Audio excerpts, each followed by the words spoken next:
17 октябрь күнү жол кырсыгынан жаракат алгандардын жакындары окуяга тиешеси бар айдоочунун үстүнөн Баткен райондук милиция бөлүмүнө кайрылышкан. Бирок ал айдоочу андан соң облустук ооруканадан чыгып кеткен. Эң жолу менин апам болуп жатат. Ал жерде дагы экөө-үчөө бар. Бирок экөө дагы эле реанимацияда, бирөөсүн мына кече чыгарып кетишти. Бирок мындай эме кылганда шофёрлор ошон же күнү биз больница паспортун издеп, меге барганбыз, РОВДга, Баткенский РОВДга барганда, ошол жерде айткан, "Мени шофёрду качырбайбыз" деп айткан.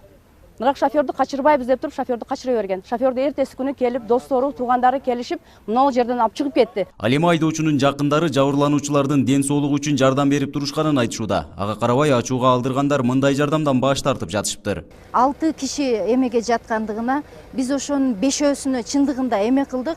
Бир эже бизге эме кылбай жолоо деп бизди ушундай туура эмес кабыл алып, биз мисалы кылган жокпуз ал жөнүндө. Бирок бизди туура эмес кабыл алып, бизди жакшы эме кылбагандыгы үчүн биз ал аялга жолугуп алган жокпуз. Чындыгында аны мен мойнума алам. А бул адам өлтүрүп жатат. Адам өлтүргөндө эмнеге аны койуп көрүп жатат? Мен ошого эме кылып жатам. Ап келсин да мына жерге койсун, биз тынч гана өзүбүз каратабыз энемди. Олордон бир тиын кереги жок. Мага дедим, следствие пусть мага мына жерде алып келсин. Мен кече следовательге чалсам, бизге эксперттер эми келди дейт. 3-4-гө чейин экспертиза чыгат, ким виноват, ошондон кийин чыгарып келебиз дейт. Эл билип турат ким виноват экенин. Неге аны койжу көрөт? Мындан сырткары айдоочунун жакындары милицияга арыз жазгандарга жардам бербестигин айтышкан. Качан гана арызын алышса, дары-дармегине кеткен чыгымдарды төлөп беребиз деген жоопту билдиришиптир. Жогол да мени сенсиреп, şu кыз азыркы кыз. Кече мени иттей кылган саар.